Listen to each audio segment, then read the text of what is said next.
2장 1절에서 10절까지의 말씀을 함께 봉독하겠습니다. 함께 읽겠습니다.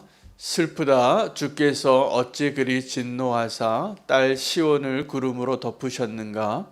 이스라엘의 아름다움을 하늘에서 땅에 던지셨으며 그의 진노의 날에 그의 발판을 기억하지 아니하셨도다. 주께서 야곱의 모든 거처들을 삼키시고 긍휼히 여기지 아니하셨으며 노하사 딸 유다의 견고한 성체들을 허물어 땅에 엎으시고 나라와 그 지도자들을 욕되게 하셨도다. 맹렬한 진노로 이스라엘의 모든 뿔을 자르셨으며 원수 앞에서 그의 오른손을 뒤로 거두어 들이시고 맹렬한 불이 사방으로 불사름같이 야곱을 불사르셨도다. 원수같이 그의 활을 당기고 대적처럼 그의 오른손을 들고 서서 눈에 드는 아름다운 모든 사람을 죽이셨으며 딸 시온의 장막에 그의 노를 불처럼 쏟으셨도다. 주께서 원수같이 되어 이스라엘을 삼키셨으며 그 모든 궁궐들을 삼키셨고 견고한 성들을 무너뜨리사 딸 유다의 근심과 애통을 더하셨도다. 주께서 그의 초막을 동산처럼 헐어버리시며 그의 절기를 폐하셨도다. 여호와께서 시온에서 절기와 안식일을 잊어버리게 하시며 그가 진노하사 왕과 제사장을 멸시하셨도다. 여호와께서 또 자기 제단을 버리시며 자기 성소를 미워하시며 궁전의 성벽들을 원수의 손에 넘기셨음에 그들이 여호와의 전에서 떠들기를 절기의 날과 같이 하였도다. 여호와께서 딸 시온의 성벽을 헐기로 결심하시고 줄을 띠고 무너뜨리는 일에서 손을 거두지 아니하사 성벽과 성곽으로 통곡하게 하셨음에 그들이 함께 쇠하였도다. 성문이 땅에 묻히며 빗장이 부서져 파괴되고 왕과 지도자들이 율법 없는 이방인들 가운데 있으며 그 성의 선지자들은 여호와의 묵시를 받지 못하는도다. 딸 시온의 장로들이 땅에 앉아 잠잠하고 티끌을 머리에 덮어쓰고 굵은 배를 허리에 둘렀으며 예루살렘 처녀들은 머리를 땅에 숙였도다. 아멘. 하나님의 말씀입니다. 하나님께서 미워하시는 것이 다른 것이 아니라 죄를 미워하십니다. 그런데 이 죄를 크게 나눈다면 우리 성도들 안에 아직도 죄를 사랑하는 마음과 죄를 지어서 우리가 무너져버린 삶의 영역이 있는 그 죄의 모습과 우리 안에 있는 죄와 우리 밖에 있는 죄, 이 세상에 하나님을 인정하지 않고 스스로 바벨탑을 쌓고 하나님 없이도 살 수 있다고, 하나님 보지 않고 있다고 악인들이 가득한 이 세상에 죄악들이 있습니다. 크게 나누면 내 안에 있는 죄와 내 밖에 있는 죄로 나눌 수 있을 것입니다. 하나님께서 그 죄를 미워하실 때 어떠한 죄에 대해서 먼저 다루기를 원하시고 그 죄를 없애기를 원하실 것이라고 생각하십니까? 내 안에 있는 죄입니까? 아니면 내 밖에 있는 죄입니까? 교회 안에 있는 죄입니까? 교회 밖에 있는 죄입니까? 예루살렘 안에 있는 악입니까? 아니면 하나님 알지 못하는 이방인들의 악에 대하여 하나님이 진노하시는 것이 먼저입니까? 예레미야는 하나님께서 이 예루살렘을 향하여 마치 대적처럼 활을 겨누시고 마치 대적처럼 그의 강한 손을 드셔서 아름다운 시온을 멸하셨다고 그렇게 안타까워하는 글을 써가고 있는 것입니다. 그러니까 하나님께서 하나님이 택하신 백성, 하나님 택하신 그 성소를 향하여 대적이 되기로 작정하신 것입니다. 우리는 하나님께서 나의 대적과 같이 되어서 나의 인생 가운데 내가 결코 원치 않았던 어려운 일들을 겪고 모든 사람이 떠나고 하나님도 보이지 않고 어둠 가운데 거하는 그 광야의 시기, 정말 고난의 시기, 욕과 같은 고난을 통과할 때가 있습니다. 그때 우리는 하나님을 오해하지 말아야 합니다. 하나님은 왜 그러면 예루살렘을 그렇게 멸하시고 우리 성도의 삶 가운데 내 안에 있는 죄를 다루기를 원하실까요? 왜 우리가 거룩한 자가 되기를 원하실까요? 우리는 하나님께서 우리의 모습을 뭐라고 보셨냐면, 너희가 지금 내가 너의 대적이 되어서 이 예루살렘을 이렇게 치고 있는데도 하나님께 예배할 때 그 기쁨으로 하나님 앞에 서 있는 것처럼 여전히 내가 하나님의 백성인 것처럼 기뻐하는데, 그 모습을 하나님이 용납하실 수가 없는 것입니다. 여러분, 사랑하는 부부가 아니면 사랑하는 연인이 서로 사랑하는데 내 사랑하는 어떤 상대가 나를 사랑하는 것 같은데 나 말고 또 다른 사람을 사랑한다는 사실을 알게 되면 어떻게 됩니까? 제일 괴로운 게 그것입니다. 우리 정말 사랑하는 사람이라면, 아니면 정말 배우자라면 그 사람이 나만 사랑해야죠. 그런데 그 사람이 내가 모르는 사이에 딴 전화번호가 있고 다른 사람을 만나고 있고 다른 사람에게도 사랑을 표현하고 그렇다는 것을 알게 됐어요. 그건 정말 가장 괴로운 것입니다. 하나님이 누구의 죄에 대해서 더 민감하고 더 다루기를 원하실까? 분명히 예루살렘의 죄를 더 먼저 다루기를 원하세요.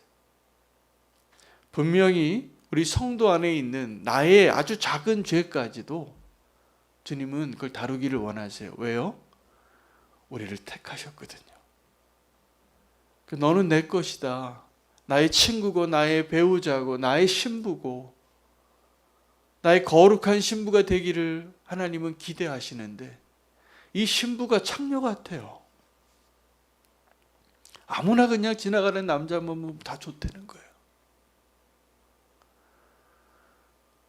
그런 여자를 데리고 살 남편이 어디 있겠어요?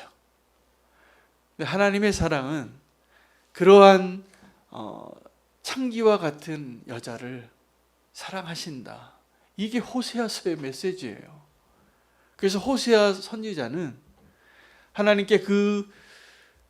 그 부르심을 받고 예루살렘에, 그리고 이스라엘에 그 하나님의 사랑을 하나님의 심정으로 전하기 위하여 하나님께서 아예 그에게는 너는 지금 이 이스라엘에서 가장 음란한 여자를 좀 찾아라. 그리고 그 여인과 결혼해라. 아니나 다를까 그 여인이 그 결혼 생활을 온전히 했을까요? 아니요. 그 여인은 DNA가 달라요. 아이들을 낳았는데 누구 아들인지 모르고 누구 딸인지 모르겠어요. 거기다가 도망갔어요. 근데 그 여자를 데려다가 내가 너를 씻기고 새롭게 하고 내가 너를 그래도 사랑한다라고 말하라는 거예요. 이게 호세아서의 이야기예요. 상상할 수 없는 사랑의 이야기죠. 오늘 예레미야는 슬퍼합니다. 왜냐하면 이 예루살렘에 대한 하나님의 그 진노가 마치 대적 같아요. 그래서 4절에도 이렇게 표현합니다. 원수같이 그의 활을 당기고 대적처럼 그의 오른손을 들고 서서 눈에 드는 아름다운 모든 사람을 죽이셨으며 딸 시온의 장막에 그의 노를 불처럼 쏟으셨도다. 5절에도 마찬가지입니다. 주께서 원수같이 되어, 하나님께서 이제 이 예루살렘을 향하여 대적같이 원수같이 칼을 들고 활을 들고 그 아름다운 모든 것들을 무너뜨리는 이유는 사랑하시기 때문입니다. 여러분, 하나님께서 나의 대적이 되어지신 것처럼 내 삶을 다루고 계실 때가 있을 겁니다. 하나님이 정말 우리를 사랑하시지 않는다면 이 세상에 있는 악에 대하여는 하나님께서 심판의 날에 되기까지, 로마서에 의하면 하나님이 이 세상을 향한 하나님의 심판은 어떤 것이라고 말하냐 하면, 마지막 그 심판의 날이 오기 전에도 이미 그들이 심판에 합당한 대가를 지불하고 살고 있다라는 거예요. 왜요? 하나님이 내어버려 두셨기 때문에요. 여러분, 우리에게 악이 있는데 그 악을 하나님께서 다루지 않으시고 내어버려 두시면 어떻게 되냐 하면 오래된 음식이 상하는 것처럼 다 부패합니다.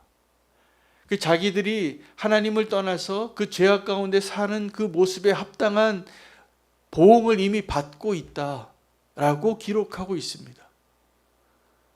지옥에 사는 거예요. 여러분, 우리가 하나님과 동행하며 사는 것이 우리가 막 어떻게 의지를 가지고 영성일기 쓰는 거 훈련받아서 막 가능한 것이 아니라 이미 하나님이 우리와 함께 하시는 것을 발견하라는 겁니다. 우리가 하나님과 함께 하기 위해서 막 노력해서 하나님께 가까이 나아가는 것이 아니라 하나님이 이미 우리 가운데 계세요. 항상 주목하고 계시고 이미 우리와 하나님이 함께 하시고 계시는 것을 발견하고 그 은혜를 누리라는 것이에요. 오해하시면 안 돼요. 하나님은 우리를 너무나 사랑하셔서 떠나신 적이 없고 우리에게 그 눈을 떼신 적이 없어요. 우리는 가끔 한눈을 팝니다. 이게 음란한 여인의 모습과 똑같은 것이죠. 하나님을 사랑하는데 한눈을 팔아요. 그래서 하나님 외에 다른 신을 두기를 원하는 것이죠. 그런데 하나님 외에 다른 신, 그것을 두는 그 이유를 앞에 뭐라고 표현하셨냐면 하나님께서 너희를 위하여라고 말합니다. 하나님 우리에게 두 가지 사랑을 요구하시는데 하나님을 사랑하는 것이고 하나님은 내 이웃을 사랑하는 것입니다. 하나님 사랑과 이웃 사랑이에요. 근데 우리는 하나님 사랑과 이웃 사랑보다 더 강력한 사랑에 사로잡혀서 살고 있는데 자기 사랑이에요. 이 성도에게도 이 자기 사랑, 자아가 너무나 강력하기 때문에 그 자아가 원하는 대로 살아가는 것은 분명히 하나님 보시기에 하나님 보시기에 합당하지 않은 삶으로 이끌려가는 모습으로 살아가는 진짜 이유가 거기에 있는 것입니다. 오늘 하나님께서 예루살렘의 아름다운 것들을 무너뜨리고 심판하시는 것처럼 대적처럼 그 예루살렘을 향하여 하나님의 진노가 쏟아붓고 있는 것을 경험했어요. 예레미야가 보았어요. 그리고 그 시대 그들이 경험했던 고통이었어요. 그래서 하나님께 왜 하나님 우리에게 대적이 되셨느냐고. 왜 그랬을까요? 왜 하나님이 우리의 대적이 되셨을까요? 우리가 하나님의 대적이 되었거든요. 그런데 하나님은 우리를 대적같이 대하시는 그 가운데에도 하나님의 의도와 하나님의 진심을 우리가 깨달아야 합니다. 왜 하나님이 우리에게 원수같이 대적같이 되셨냐 하면 무너뜨려야 할 것이 있기 때문입니다. 여러분, 세상에서는 이런 말을 합니다. 공든탑이 무너진다라는 표현이 있습니다. 그러니까 무언가를 이렇게 쌓아가고 세워가는 일은 아주 오래 걸리고 힘든 일입니다. 사람들에게 인정받고 아주 존경받는 삶의 모습의 자리에 올라가는 것은 하루아침에 되지 않습니다. 한 사람이 정말 거기에 합당한 인격과 또 합당한 삶의 증거로 공든탑을 세우는 거예요. 정말 그거 어렵습니다. 하루아침에 되지 않고 내 평생 걸려서 이루어놓은 업적이 되고 과업이 될 것입니다. 그런데 보니까 그 공든탑을 무너뜨리는 것은 순식간이더라고요. 평생을 사람들에게 존경받는 목회를 하시다가도 마지막에 정말 그 다 무너뜨리는 분들을 가끔 봐요. 너무나 마음이 아파요. 저도 너무나 존경했던 분들 가운데도 그런 분들이 계시더라고요. 우리는 다를까요? 아니요, 천만에요. 순식간입니다. 이 공든탑이 무너지는 것은. 그래서 이 세상에서는 이 탑을 쌓아 올리는 것은 어렵지만 무너뜨리는 것은 쉽다. 그렇게 한번 훅 불면 넘어질 것 같은. 자, 그런데 하나님의 입장에서는 어떠냐 하면 하나님의 은혜의 관점에서는 이게 잘 안 무너지는 거예요. 이 자아가 얼마나 강한지. 그래서 하나님이 아무리 사랑해도 이들이 변하지를 않아요. 그래서 하나님께서 이제 이 예루살렘을 멸망하시기까지, 하나님의 거룩한 성소가 무너지기까지, 하나님의 그 아름다운 영광을 다 빼앗길 정도로 원수가 조롱할 때까지 그렇게 무너뜨리는 것이 더 빠른 길이라는 것을 아신 것이죠. 예수님이 제자들과 함께 그 예루살렘의 그 헤롯 성전 46년 동안 지었던 아름다운 웅장한 성전을 보고 그렇게 말하신 거예요. 이거 빨리 좀 헐어라. 내가 다시 짓겠다. 여러분, 헤롯 성전을 64년 동안 완공을 했더라고요. 역사에 보니까. 그런데 예수님은 이것을 헐어라. 아마 그 허는데도 굉장히 수고가 필요했을 거예요. 그런데 이것을 헐어라. 내가 사흘 만에 다시 성전을 지으리라.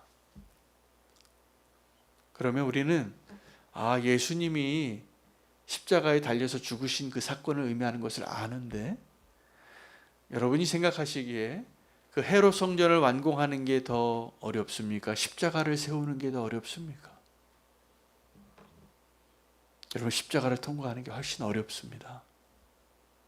헤롯 성전을 짓고 허무는 것보다 십자가를 통과하는 게 훨씬 어려운 거예요. 그래서 그것은 우리가 할 수 있는 게 아니에요. 예수님이 그렇게 하시겠다는 것이죠. 이 예루살렘을 지금 하나님께서 심판하시고 대적과 같이 활을 드시고 창을 드시고 그들을 대적하여 무너뜨리고 계시는 하나님을 예레미야가 기록하고 눈물을 흘리고 있는데, 그것은 하나님의 사랑의 증거이고 하나님께서 다시 성전을 회복하시기 위한 가장 빠른 길입니다.